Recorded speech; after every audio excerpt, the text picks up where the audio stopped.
বন্ধুরা, নতুন বিয়ে হওয়ার পর কিন্তু ঘুরতে যাইতে এত একটা আনন্দ লাগে, ভাল লাগে। কোনো একটা বাহানা দিয়ে ঘুরে খুব আনন্দ লেগে আমিও আজকে জামাই রেখেছি, চলো না একটু খার্সিত লয়ে চলো না। তো ওকে আচ্ছা চলো রেডিও। বাস আমি শুট করে রেডি হয়েছি, রেডি আমি 1 মিনিটে বাড়ি গেছি গা, মিস করন যেত না। তারপর আমরা রওনা লয়ে এলেছি খার্সির উদ্দেশ্যে। উমা দেহি আমি তো রওনা লয়ে এলেছি, আকাশ তখন না যাইতে পারতাম না অক্ষণে। এই কি অবস্থা, কি করুম, বৃষ্টি দাঁড়িয়েছি নি, অপেক্ষা করছি।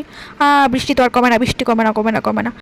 মনে মনে ভাবতেছি যাই হোক, বৃষ্টিটা হয়েছে একটু ভালো হয়েছে, ওয়েদারটা একটু ঠান্ডা হবে, একটু আরামসে ঘুরে আইতে রুম। এই বেটা কোনটা চাই রয়েছে, এই যে এই এই আমার দিকে কোনটা চাই রয়েছে, আকাশের দিকে চাই রয়েছে। এই আকাশ বৃষ্টি কমায় না বাজ্যা মুগা, এই আশায় মনো।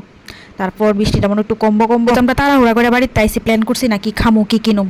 প্ল্যান দ্বারা একটু প্ল্যান করলাম, কিতে কিতে করণ যায় গিয়া প্ল্যানের ঠুস আর ঠাস।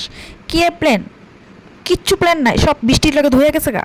তারপর গেলাম এই জায়গাটা একটু ক্যাপচার করলাম, জানি সবাই খার্চি ঘুরে লাইছো, সবাই দিক খেলাইছো, কিন্তু তবু আমি একটু আমার নিজের থেকে করলাম আর কি। বিয়ের পর আমারই প্রথম খার্চি, বিয়ের পর সব কিছু একটু স্পেশাল থাকে। তারপর মেলার একটু দেখাইতাছি করে নিলাম, একটা কিনা দো না, হাঁটাইতাছি আরে কিচ্ছু একটা খাওয়াও, কিচ্ছু একটা কিনা দো আগে, পরে কথা। আমরা খার্চি মেলার ভিতরে কিন্তু এই যে তারা তারা কিন্তু এই বছরে 1-2বারই দেখা যায়।